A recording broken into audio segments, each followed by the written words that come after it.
Hello students, आज का हमारा टॉपिक है रेस्पिरेशन। तो हमने प्रीवियस वीडियो में पढ़ा था कि जो न्यूट्रिशन में जो एसिमिलेशन वाला पार्ट था, उसमें क्या हुआ था, फूड जो है वो डाइजेस्टेड फूड जो है वो सेल्स में एसिमिलेट हो गया था। तो जो वो एसिमिलेटेड फूड होता है उसको हम क्या करते हैं, उसके दो फंक्शंस होते हैं। जो एसिमिलेटेड फूड होता है उसको हम यूज़ करते हैं as a fuel to get energy for various life processes, ठीक है। और दूसरा काम ये होता है कि उस एसिमिलेटेड फूड को हम एज ए मटेरियल यूज़ करते हैं for the growth and repair of the body. तो हम स्टार्ट करते हैं रेस्पिरेशन। रेस्पिरेशन में क्या है, रेस्पिरेशन होता है जैसे हमने खाना खाया वो जो है, खाने मेन मुद्दा क्या था उसका, मतलब खाना क्यों खाते हैं हम, खाना इसलिए खाते हैं ताकि हमें वहाँ से एनर्जी मिले, ठीक है। तो वो खाना जो है वो ऑक्सीजन के प्रेजेंस में ब्रेक डाउन होता है, तो वहाँ से हमें एनर्जी मिलती है और दो बाई प्रोडक्ट्स मिलती हैं, वेस्ट प्रोडक्ट्स या बाई प्रोडक्ट्स बोल सकते हैं, कार्बन डाइऑक्साइड एंड वाटर। तो उस प्रोसेस को हम कहते हैं रेस्पिरेशन। हम कह सकते हैं कि the break down respiration is the process of breakdown of food in the presence of oxygen to get carbon dioxide and water as a byproduct and energy is released, ठीक है। तो the process of releasing energy भी कह सकते हैं from food is called respiration, या हम ऐसे बोल सकते हैं कि the process of respiration involves taking in oxygen into the cells, using it for releasing energy by burning food, ठीक है, and then eliminating the waste products। waste products क्या क्या है, कार्बन डाइऑक्साइड एंड वाटर, ठीक है। तो ये दोनों बॉडी से एलिमिनेट हो जाते हैं, तो उस प्रोसेस को रेस्पिरेशन कहते हैं। रेस्पिरेशन और ब्रीदिंग जो है वो दो अलग अलग टर्म्स है। क्या, एक ब्रीदिंग होता है सांस लेना, और रेस्पिरेशन, तो ये दोनों अलग अलग टर्म्स है, इनमें कंफ्यूज नहीं होना। रेस्पिरेशन क्या होता है, फूड को ब्रेक डाउन करना, बर्न करना in the presence of oxygen to get energy and waste products like carbon dioxide and water are released. तो ब्रीदिंग होता है taking in of oxygen and giving out of carbon dioxide from the body is called breathing. ये दोनों different terms है। Breathing जो है वो सांस लेने तक लिमिटेड है, ठीक है, ऑक्सीजन को लेना, कार्बन डाइऑक्साइड को निकालना। लेकिन रेस्पिरेशन जो है ऑक्सीजन को लेना है, लेकिन वो एक ब्रॉडर टर्म है, और उसमें हम क्या करते हैं, ऑक्सीजन के प्रेजेंस में फूड को ब्रेक डाउन करते हैं ताकि हमें वहाँ से एनर्जी मिले, और उस एनर्जी को हम वेरियस लाइफ प्रोसेसेस में यूज़ कर सके, और वो energy in the form of ATP store होती है, in the form of ATP. ATP क्या होता है, एडिनोसिन ट्राइफॉस्फेट मॉलिक्यूल्स में स्टोर होती है हमारे सेल्स में, ताकि हम उसको वेरियस लाइफ एक्टिविटीज़ के लिए यूज़ कर सकें, ठीक है। तो हमेशा ऐसा नहीं होता है कि जो रेस्पिरेशन होता है वो ऑक्सीजन की प्रेजेंस में ही हो। कहीं कहीं हमें ऐसे भी देखने को मिलेगा कि रेस्पिरेशन जो है वो विदाउट या इन एब्सेंस ऑफ ऑक्सीजन भी हो रही होगी, ठीक है। तो उस बेसिस पे रेस्पिरेशन को दो टाइप्स में बांटा गया है। One is aerobic respiration and another one is anaerobic respiration. Aerobic का मतलब होता है इन ऑक्सीजन या इन प्रेजेंस ऑफ ऑक्सीजन, ठीक है, या विद ऑक्सीजन। तो इसमें क्या होता है, respiration which takes place in presence of oxygen is called aerobic respiration. जैसे हम लोगों में होता है, एनिमल्स में होता है, प्लांट्स में होता है, ठीक है। तो उसमें उसका जनरल जो रिएक्शन है एरोबिक ये रेस्पिरेशन की, देख लीजिए। एक ग्लूकोज जो होता है, ग्लूकोज का एक मॉलिक्यूल अगर होगा तो वो by the process of glycolysis, जो कि साइटोप्लाज्म में होता है, वो किस में कन्वर्ट होता है, पायरुवेट में या पायरुविक एसिड में, उसके दो मॉलिक्यूल्स में।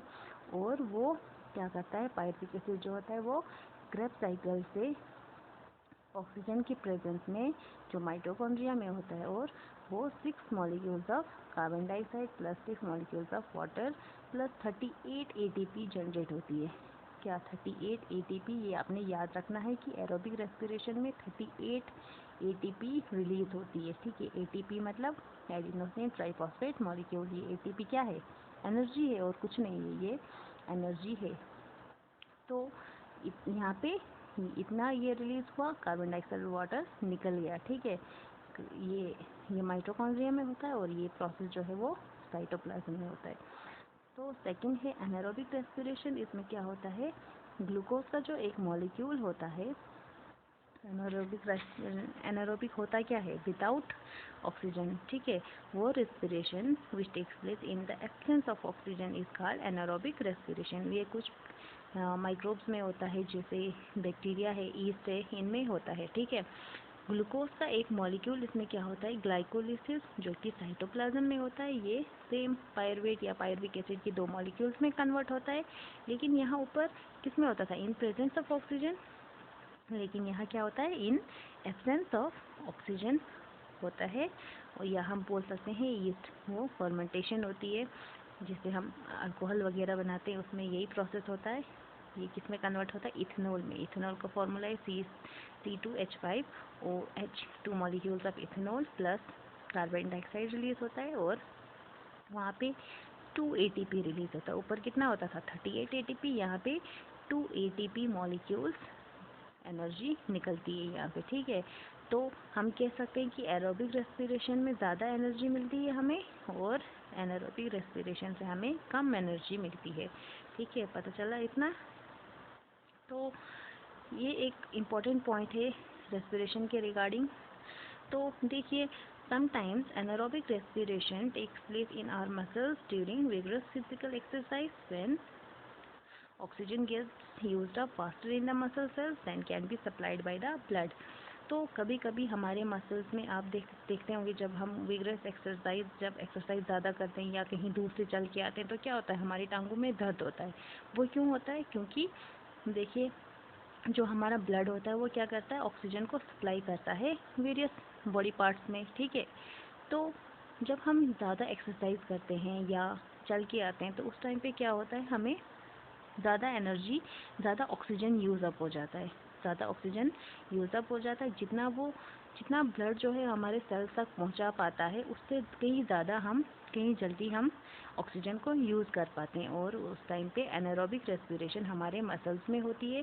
जब ऑक्सीजन उतना नहीं पहुंच पाता है ब्लड के थ्रू, तो वहाँ पे ऑक्सीजन के एब्सेंस में रेस्पिरेशन होने लगता है, और उस प्रोसेस को हम कहते हैं क्या, एनारोबिक रेस्पिरेशन हमारे मसल्स में होती है। देख लो, ग्लूकोज का एक मॉलिक्यूल है, वो ग्लाइकोलिसिस से इन साइटोप्लाज्म उसी तरह पायरुवेट या पायरुविक एसिड में कन्वर्ट हुआ, लेकिन इन एब्सेंस ऑफ ऑक्सीजन कहाँ पे होता है, मसल टिश्यू में, हमारे मसल्स में। उस टाइम पे लैक्टिक एसिड बनता है वहाँ पे, क्या, जिससे ऊपर इथेनॉल बनता था एनारोबिक रेस्पिरेशन में, बैक्टीरिया, यीस्ट वगैरह में। तो यहाँ पे क्या होता है, लैक्टिक एसिड बनता है, और 2 ATP एनर्जी यहाँ पे रिलीज होती है, ठीक है। तो हमें टांगों में दर्द क्यों होती है जब हम चल के आते हैं या एक्सरसाइज वगैरह करते हैं, क्योंकि उस टाइम पे हमारे मसल्स में एनारोबिक रेस्पिरेशन होती है, और वहाँ पे लैक्टिक एसिड की प्रोडक्शन होती है, फॉर्मेशन होती है, दैट्स वाई वहाँ पे दर्द होता है, ठीक है। तो इतना था रेस्पिरेशन के रिगार्डिंग। अब थोड़ा सा देख लो रेस्पिरेशन इन प्लांट्स। अब ज़रूरी नहीं है कि प्लांट्स में रेस्पिरेशन हो रही होगी तो एक ही पार्ट से हो रही होगी। जैसे हम हैं, हम नोज़ से लेते हैं अंदर ऑक्सीजन, तो लंग्स में पहुंचता है, तो वैसे रेस्पिरेटरी ऑर्गन क्या है, हम में लंग्स है। तो उस तरह से प्लांट्स में क्या होता है कि प्लांट्स में जैसे रूट्स होते हैं, स्टेम्स होते हैं, लीव्स होते हैं, ये अलग अलग रूट्स जो है वो अपना रेस्पिरेटरी ऑर्गन उनमें अलग होता है, मतलब वो अलग तरीके से सांस लेते हैं या फूड को ब्रेक डाउन करते हैं। स्टेम्स अलग करते हैं। जैसे रूट्स हैं, वो रूट्स क्या सॉइल के अंदर होते हैं, वो सॉइल में जो ऑक्सीजन होगा, ऑक्सीजन सॉइल में जो पोर्स होते हैं, ठीक है, पोरस सॉइल होता है, उसमें ऑक्सीजन होता है, तो उस ऑक्सीजन को वो बाय रूट्स लेते हैं, और रूट्स जो है वो वहाँ से एनर्जी रिलीज करते हैं। और स्टेम्स में क्या होता है, जो हर्बिशियस प्लांट्स हैं, जो नरम जैसे प्लांट्स होते हैं, वो उनके स्टेम्स में क्या स्टोमेटा प्रेजेंट होता है, और वो स्टोमेटा से रेस्पायर करते हैं। और जो वुडी प्लांट्स होते हैं या ट्रीज़ के बाग होते हैं, जो हार्ड प्लांट्स होते हैं, ठीक है, उनमें क्या होता है कि लेंटिसेल्स, कुछ पोर्स टाइप के होते हैं लेंटिसेल्स, वो वहाँ से रेस्पायर करते हैं। लीव्स होते हैं, लीव्स में छोटे छोटे पोर्स प्रेजेंट होते हैं जिनको हम स्टोमेटा कहते हैं, वो वहाँ से रेस्पायर करते हैं। कहने का मतलब है कि प्लांट्स के जो अलग अलग पार्ट्स हैं वो अलग अलग तरीके से रेस्पायर करते हैं। तो रेस्पिरेशन इन एनिमल्स की बात करें तो एनिमल्स भी अलग अलग टाइप्स के होते हैं। माइक्रो ऑर्गेनिजम्स होते हैं, मैक्रो ऑर्गेनिजम्स होते हैं, एक्वेटिक होते हैं, लैंड एनिमल्स होते हैं, वो अलग अलग रेस्पिरेटरी ऑर्गन उनमें प्रेजेंट होता है। जैसे अमोबा एक क्या है, यूनिसेलुलर ऑर्गेनिज्म है, आपको पता है। सिंगल सेल्ड ऑर्गेनिज्म है, वो अपने सेल मेम्ब्रेन के थ्रू रेस्पायर करता है, ठीक है, सिंपल डिफ्यूजन से रेस्पायर करता है। अर्थवर्म जो होता है वो अपने स्किन के थ्रू रेस्पायर करता है। एक्वेटिक एनिमल्स जो फिशेस वगैरह होते हैं वो गिल्स से रेस्पायर करते हैं। इंसेक्ट्स होते हैं, जैसे इंसेक्ट्स आपको पता है, मॉस्किटो, ये ग्रास हॉपर वगैरह, वो ट्रैकिया होते हैं, उनमें एयर ट्यूब्स होते हैं उनकी बॉडी पे, वो वहाँ से रेस्पायर करते हैं। और जो लैंड एनिमल्स हैं जैसे कि हम हैं, डॉग्स हैं, कैट्स हैं, वो लंग्स से रेस्पायर करते हैं, ठीक है। तो इतना था आपका रेस्पिरेशन का चैप्टर, ठीक है, टॉपिक, सॉरी, थैंक यू।